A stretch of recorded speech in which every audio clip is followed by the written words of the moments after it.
Hormuz প্রণালীতে যুদ্ধ পরিস্থিতি, আর এবার নরেন্দ্র মোদীকে ফোন আমেরিকার প্রেসিডেন্ট ডোনাল্ড ট্রাম্পের। আমার বন্ধু প্রেসিডেন্ট ট্রাম্প আমাকে ফোন করেছিলেন। আমরা পশ্চিম এশিয়ার পরিস্থিতি নিয়েও আলোচনা করেছি। হরমুজ প্রণালীতে উন্মুক্ত এবং নিরাপদ রাখার গুরুত্বের উপর জোর দিয়েছি। বিভিন্ন ক্ষেত্রে আমাদের দ্বিপাক্ষিক বিষয় নিয়ে পর্যালোচনা করেছি। সব ক্ষেত্রেই আমাদের কৌশলগত অংশীদারিত্বকে আরও জোরদার করতে আমরা প্রতিশ্রুতিবদ্ধ, এক্স পোস্ট করে জানালেন প্রধানমন্ত্রী নরেন্দ্র মোদী।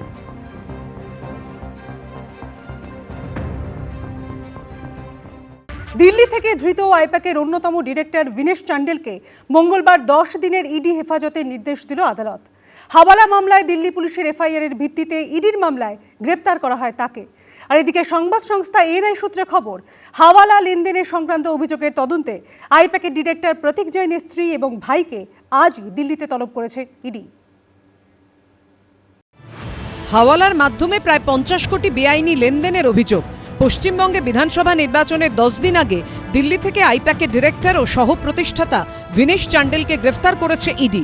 ইডি সূত্রে খবর, বেআইনি লেনদেনের অভিযোগে দিল্লি পুলিশের একটি এফআইআর এর ভিত্তিতে মামলা শুরু করে তারা। 2 এপ্রিল ভিনেশ চান্ডেলের অফিস সহ দেশ জুড়ে আইপ্যাকের বিভিন্ন ঠিকানায় ইডি তল্লাশি চালায়।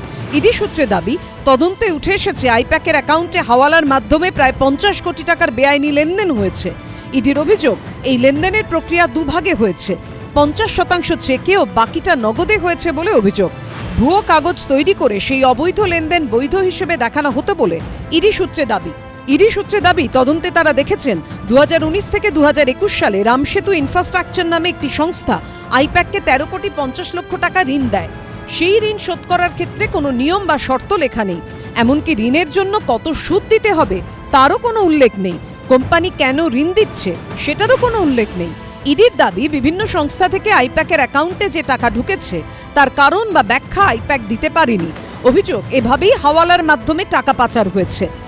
Was the need to take an accused at midnight, director of a company called IPAC. The involvement of this company came for the first time on 8th of January 2026 when their offices were raided in West Bengal. With regard to coal scam, those cases have already been investigated, charge sheets have been filed, prosecution complaints have been filed, although IPAC had nothing to do with those cases, with those allegations. 8ই জানুয়ারি কয়লা পাচার মামলায় দেশ জুড়ে তল্লাশি চালায় ED. সেই অভিযান চালানো হয় 2020 সালের 28 নভেম্বরের একটি মামলার প্রেক্ষিতে, যেখানে কয়লা পাচারের টাকা হাওয়ালার মাধ্যমে বিভিন্ন জায়গায় পৌঁছে যেত বলে অভিযোগ ওঠে। অন্যদিকে দিল্লি পুলিশের করা এফআইআর এর ভিত্তিতে ইডির যে মামলা, তাতে গ্রেফতার করা হয়েছে আইপ্যাকের অন্যতম ডিরেক্টর ভিনেশ চান্ডেলকে। দুটো ভিন্ন মামলা, কোথাও কি কোনো যোগসূত্র রয়েছে? ইডি সূত্রে দাবি, 8ই জানুয়ারি দেশ জুড়ে যখন তল্লাশি অভিযান চালানো হয়, তার পরদিনই অর্থাৎ 9ই জানুয়ারি ভিনেশ চান্ডেল তার সংস্থার যাবতীয় তথ্য প্রমাণ লোপাটের নির্দেশ দেন।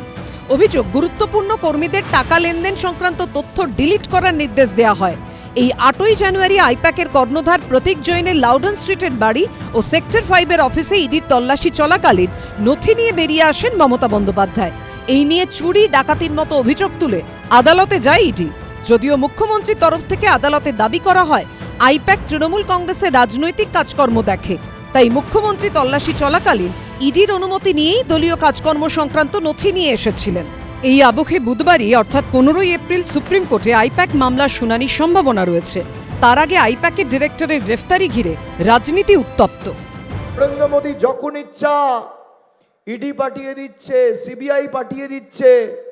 একদিকে নরেন্দ্র মোদী, অমিত শাহ, শয়ে বিজেপির নেতা, তার সাথে ইডি, তার সাথে সিবিআই, তার সাথে কেন্দ্রীয় বাহিনী, তার সাথে সুপ্রিম কোর্ট, তার সাথে হাইকোর্ট, তার সাথে অর্থবল।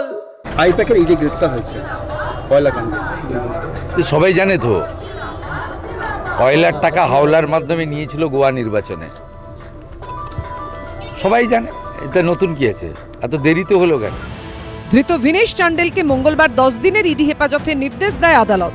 অন্যদিকে সংবাদ সংস্থা এএনআই সূত্রে খবর, আইপ্যাকের কর্ণধার প্রতীক জৈনের স্ত্রী ও ভাইকেও তলব করেছে ইডি।